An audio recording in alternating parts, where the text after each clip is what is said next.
Hey Flock, Mike here from Epic Duck Studios and welcome to Just Paint the Base. In this video I'm going to be showing you how to create an industrial style, comic book inspired base right on the flat base using nothing but paint and in this case a micron pen. Now I'm going to start by just laying down a little bit of gray primer, and the primer I'm using here is gray Badger Stynylrez.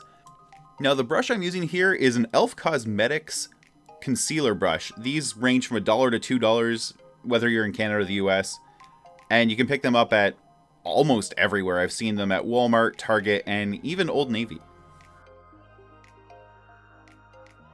Now once the primer's fully dry, I'm going to come back in and lay down a base coat of Mechanicus Standard Gray. I'm also going to be using Administratum Gray and Scrag Brown for the detailing, and a size 3 Pigma Micron pen.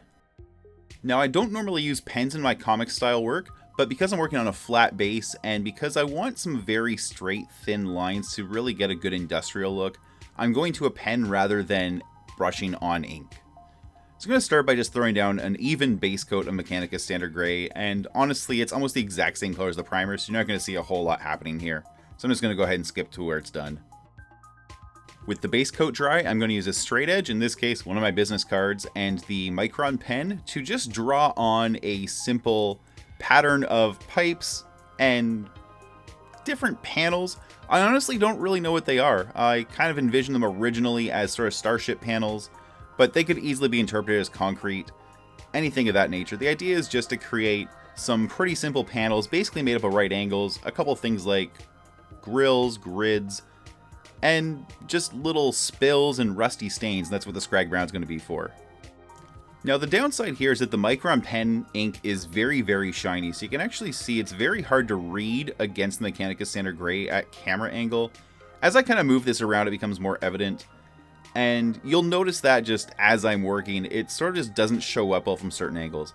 The fix to that is at the end I'm going to hit this with a bit of matte varnish, and that'll kill that shine off and make it look black from every angle, but we just don't have that here yet. So I'm just drawing in a little bit of a grill pattern or a grid pattern in these back 2 quarters, these smaller sections. And it doesn't have to be perfect. We are looking for something that's kind of got the feel of a hand-drawn illustration. And so, a little bit of unevenness, a little bit of, variability in the direction or the line width is perfectly okay. Don't worry about using a ruler for everything, just kind of like the major marks. So here I'm just adding a little bit of an inset line around this panel. So I'm going to have basically the idea of a little gutter around it by shading it in a little bit with just some hatch marks. I'm also going to quickly freehand on one of the first little rust spots or oil spills, whatever you kind of picture it as. Just a little bit of a weird, coffee stain shape in the corner. And then just using a series of diagonal lines, hatch marks, just create the idea that this part's a little bit darker than the rest of it, which gives us the illusion of depth. So I'm going to go ahead and just repeat that same detail on the opposite side of the base.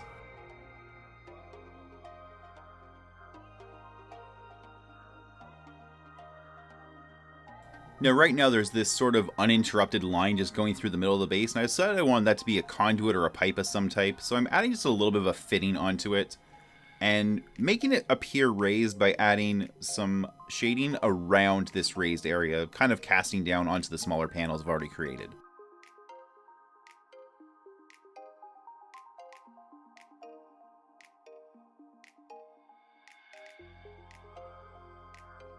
With that pipe detail created, I'm going to add a few more of these rust or oil spots, just kind of in and around this pipe, and a few in just random places around the base as well. Now I decided this middle section here, this raised area, I wanted to actually add some hazard marks to it. The kind of thing that might be painted on pavement to indicate that you should watch your step. So I'm doing these at a little bit of an angle to the rest of the base, and that helps kind of break up the mirroring that's happening between the left side and right side of the base. And what I'll do is I'll come in with a brighter color, whether it's a white or a light gray, and just make them stand off the rest of the base.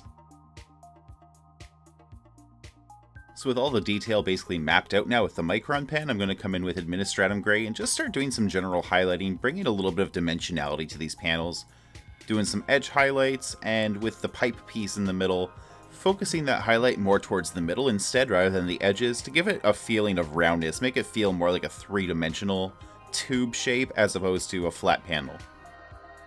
Now the brush I'm using here is the Size 1 Spear brush from Game Envy's Artist Arsenal series. It's a Klinsky sable brush, and I highly recommend it. You can also use coupon code EPICDUCK to save 10%.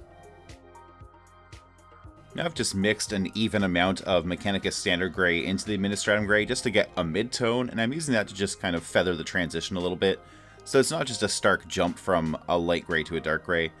Just blend the edges a little bit, right? Just make it look a little bit prettier.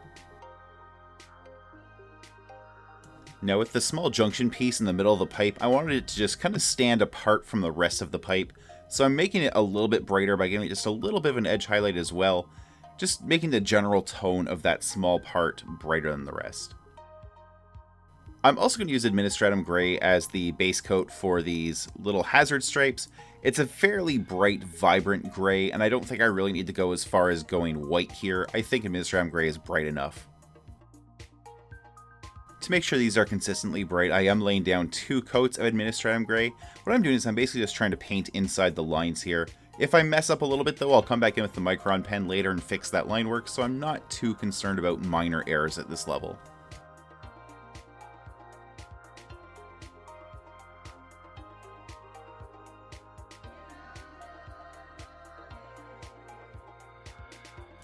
Next up, I'm going to bust out the Scrag Brown and use that for the little rust spots and or oil spills, whatever you want to consider these little, blemishy details. I'm going to outline them primarily with the Scrag Brown. Some of the smaller ones will just fill in entirely. And then to fill in the center, I'm going to use a mix of Scrag Brown and Mechanicus Standard Gray.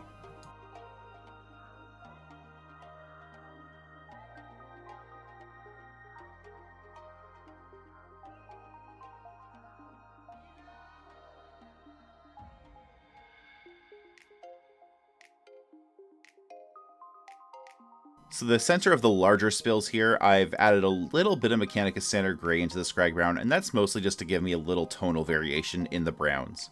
I've also decided to add some really small little blemishes onto the pipe, and I'll outline them with the Micron pen later. Now before I go back in with the Micron pen and just clean up my line work, I'm going to add a quick little edge highlight with Administratum Gray, just to the gray panels as they reach the edge of the base. It's just to make the edge of the base look a little bit nicer, that's all it's doing.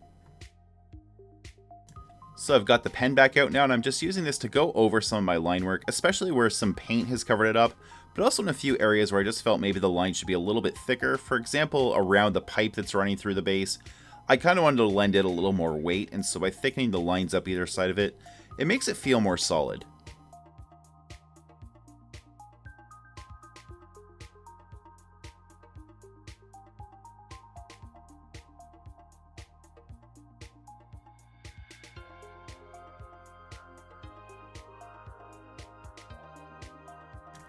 Now I'm adding a few new freehand blemishes, and these ones I'm not going to paint Scrag Brown. The idea here is that these just represent little scratches, dents, and dings in the panels that haven't accumulated dirt or rust yet. Lastly, I'm going to grab a little bit of Corvus Black here and just rim the base. I love working with Corvus Black as opposed to Abaddon Black because it's just got a little bit of gray to it. It's not that true black. I like to think of it as old t-shirt black, where it looks like it's gone through the wash 50 or 60 times, and it's just got a little bit of a fade going on. Now the very last thing to do with this base is just hit it with a little bit of an anti-shine matte varnish, which I've done here in this last shot. I went outside, just hit it with a spray can of Krylon Ultra Matte, and it looks fantastic. I love this base. I'm definitely looking forward to using these on some models soon. I hope you've enjoyed this video, and if you follow along with this, I'd love to see what you do with it. Thanks again for watching, and until next time, do something epic. Hey, thanks for watching my video. If you enjoyed that one, please hit like and subscribe, and don't forget to hit the bell so you get notifications when I post new videos in the future. If you want to take your support even further, you can do that at patreon.com/epicduck. Every little bit helps keep the lights on and the paint flowing, puts new models on the table so I can make interesting videos, and most importantly, puts a roof over my family's head and food on the table. You can also join me for live painting shows several times a week at twitch.tv/epicduckstudios. I'd love if you came by and watched the show sometime and followed the channel. I want to give a big thank you to everyone who's supported my content over the years, both past and present. It's been an absolutely wild ride, and I couldn't do this without all the wonderful fans and flockers out there. The hobby community is just an amazing group of people, and you really make this worth doing. So let's just keep on doing this together, making more content, and just being fantastic together for years to come. Thanks again for watching, and until next time, do something epic.